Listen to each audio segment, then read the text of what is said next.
ne complotent jamais, les amis des peuples ne se cachent jamais, les amis des peuples n'avancent pas masqués. Donc, à Monsieur le Président de la République du Burkina Faso, objet, soutien au peuple burkinabé et à ses dirigeants. Mon cher Président Ibrahim Traoré, je tiens par cette lettre à joindre ma voix à celle des peuples et diasporas africains qui ont dit ne touchez pas au président Ibrahim Traoré. Mon cher président Ibrahim Traoré, je dénonce par ma lettre la guerre imposée à votre pays, ainsi qu'au Mali et au Niger, par la manipulation de terroristes et de séparatistes, par l'impérialisme, parce que les peuples de ces trois pays veulent s'extraire de l'oppression néocoloniale de l'impérialisme. Par cette lettre, mon cher président Ibrahim Traoré, je dis que je fais la différence entre des militaires manipulés par l'impérialisme contre leur peuple et des militaires qui font aboutir la mobilisation des peuples contre des régimes néocoloniaux. L'impérialisme a soutenu des putschs et juntes de militaires au service de ses intérêts aux quatre coins du monde et a l'outrecuidance de dire au peuple de ne pas soutenir des militaires qui parachèvent les mobilisations de leur peuple, qui veulent l'indépendance réelle, la souveraineté de leur pays et leur sortie de l'appauvrissement, du chômage, de l'analphabétisme, etc.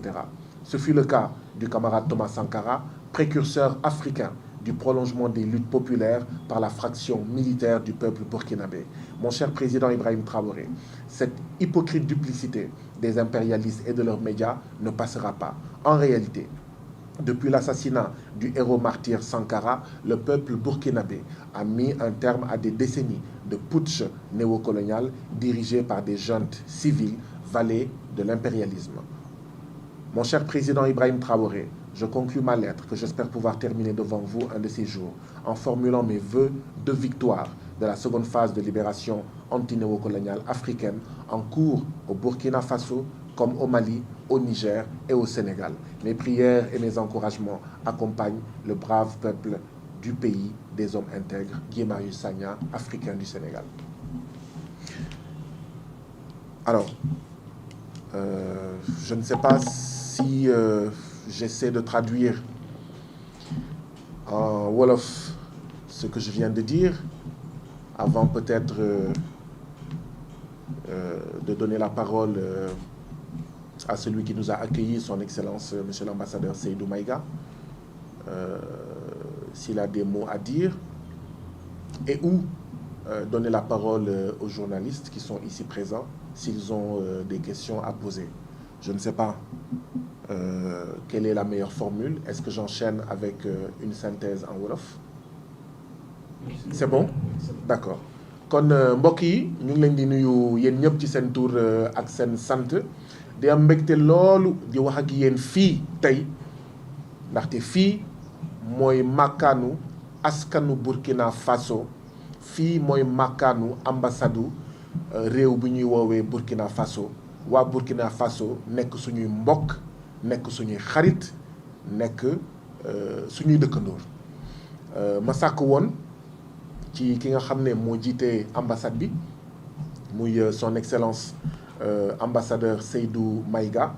mi nga xam ne moo toog sama wet fan yële passé ci ne dama bëggoon doxantu ci fii pour nuyu si ko pour waxtaan ak moom pour sargal ko waaye itam pour wax ca kaw a kaw ànd bi ma ànd ak askanu Burkina Faso ci xeex bi nga xam ne ñu ngi koy xeex ay at a ngi ngir génn ci nooteel bi nga xam ne borom doole yi nekk ci àddina bi te ñu leen di woowee impérialiste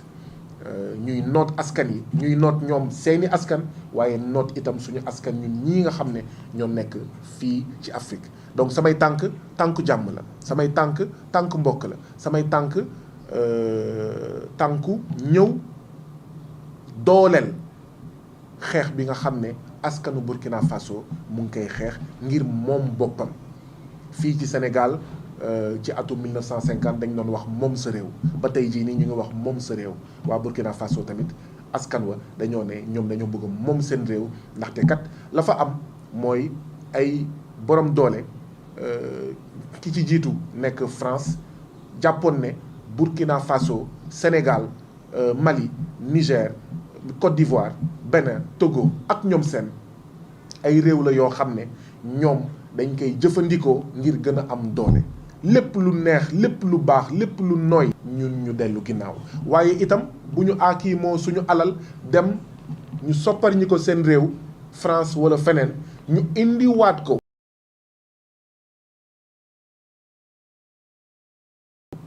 bu ñu bëggee ndugg ñoom ñu ñëw ndugg jël lépp lu fi baax tonni yóbbu waaye itam bu ñu bëggee jaay ñun dañu jàppee ni marché ni askanu Burkina Faso comme yeneen askan ne ñoom bëggatuñu nekk luuma France bëggatuñu nekk luuma benn réew ci àddina bi ndaxte ñoom dañoo bëgg seen réew nekk seen luuma bopp dañoo bëgg mu jëriñ d'abord mu njëkk jëriñ askanu Burkina Faso balaa moo jëriñ keneen waaye Burkina Faso mënul jëriñ France mënul jëriñ États-Unis mënul jëriñ yeneen réew yi am ci réew mi daanaka wax ak coow enjeu ak défi yi nga xam ne moo am Burkina Faso moo am Mali moo am Niger moo am Sénégal ak feneen donc ma waxoon son excellence monsieur l'ambassadeur Seydou Maïga mi toog fii ne ko man de wax dëgg yàlla bëgg naa ñëw nuyu si la waxtaan ak yow ma xamante ak yow waaye itam sama baat ca kaw wax ne maa ngi jàppale askanu Burkina Faso ci xeex bu muy xeex pour moom boppam pour génn ci ndóol pour génn ci ñàkkum xëy maanaam chômage pour génn ci jafe-jafe faj sa askan pour génn ci jafe-jafe jàngal maanaam sa askan. donc loolu moo doon sama tànk ambassadeur son excellence Seydou Maïga yombal ma ko loolu jamono bi ma ko woowee mu waxoon ma ne day tukki waaye bu ñibbisee dafa waroon am fu muy dem fële ca Kédougou waaye bu ñibbisee dina am mbégte loolu maanaam dalal ma bés boobu nag tey la egsi may gërëm bu baax a baax ki nga xam ne mooy son excellence ambassadeur Seydou Maïga ci dalal bi ma dalal ma jébbal ko nag ab bataaxal boo xam ne maa ngi ko bind ngir askanu Burkina Faso waaye tamit bind ko ngir ki nga xam ne mooy président Ibrahim Traoré bataaxal bi nag li ma ci wax maanaam bëriwul li ma ci wax mooy daal ci gàttal ak bataaxal bii man Guy Marius Sagna dama jël sama baat boole ko ak baatu yeneen der yu ñuul yëpp yi nekk ci àddina bi yi nga xam ne fan yële passé gis ngeen ne amoon na ay manifestation yu bëri ci àddina bi képp kuy africain képp ku bokk ci diaspora africaine amaloon nga ko ngir ne président Ibrahim Traoré nekk président Burkina Faso bu ko kenn laal bu ko kenn jege bu ko kenn faat bu ko kenn def naka sa dul noonu ndaxte suñu président la ndaxte ñun lay waxal askanu Burkina Faso lay waxal waaye sax li muy wax romb na njëriñu askanu Burkina Faso askanu mbooleem der bu ñuul bu nekk fii ci Afrique waaye tamit bi nekk ci biti maanaam ci Afrique donc dama ñëw jël sama